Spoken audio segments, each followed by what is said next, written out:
Salut à tous, dans cette vidéo on va faire une petite introduction aux tons en chinois. Alors les tons, c'est quoi?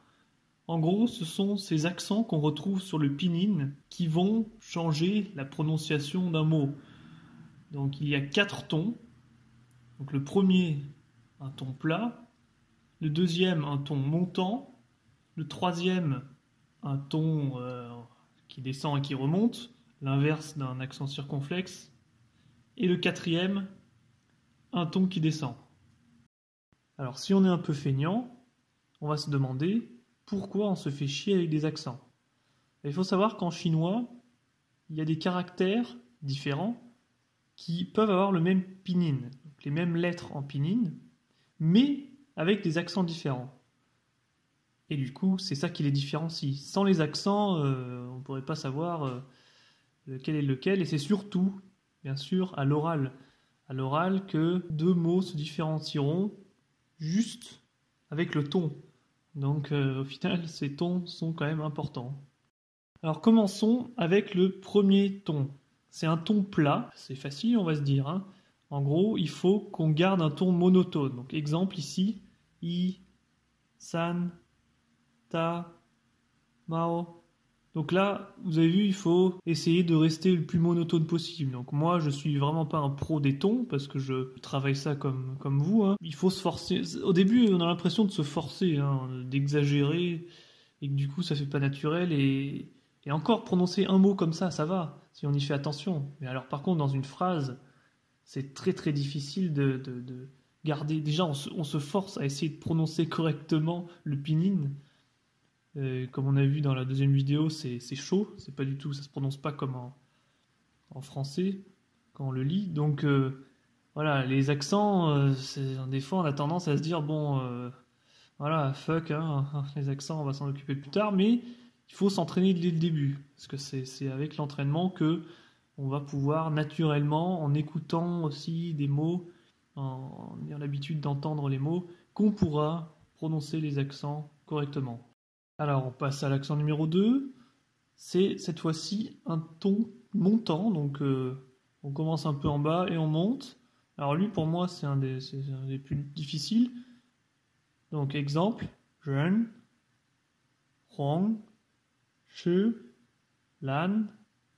Alors voilà, ça fait un peu forcé, hein, le mec il exagère un peu, mais c'est comme ça qu'au début, il faut essayer de se faire comprendre, même si ça, c'est sûr que voilà, faut pas avoir peur, hein, parce que quand des étrangers, des Chinois parlent français, ils ont un accent. Ben nous, voilà, on essaye de parler correctement, mais bien sûr, vaut mieux forcer un peu pour bien se faire comprendre que être naturel.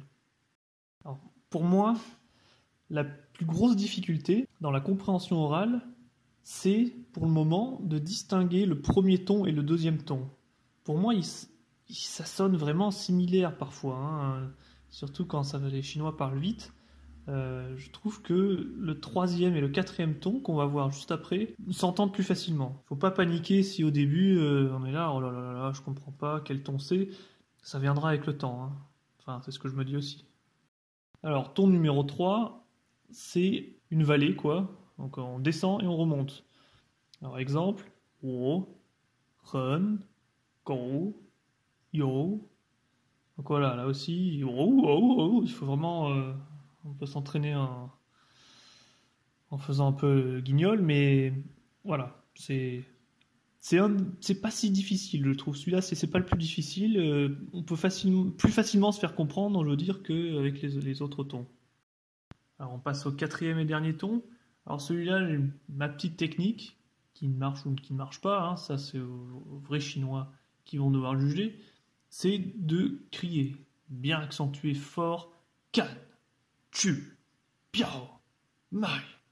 Voilà, bien, on a l'impression que un bon ton là, bien fort qui descend.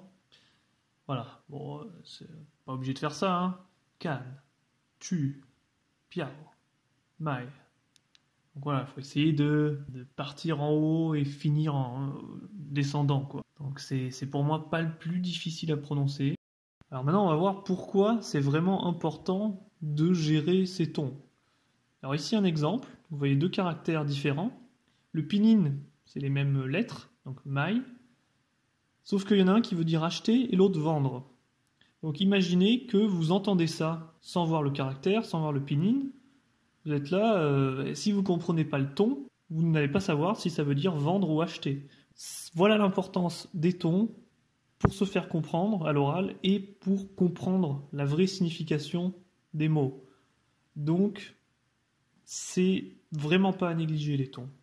Voilà, donc c'était l'introduction au ton, une bonne boîte de tons. Donc, ça va être crucial de comprendre ces tons pour bien s'exprimer à l'oral correctement, se faire comprendre et puis comprendre. Donc voilà, il ne faut pas paniquer parce que c'est quelque chose pour moi qui s'apprend au fur et à mesure.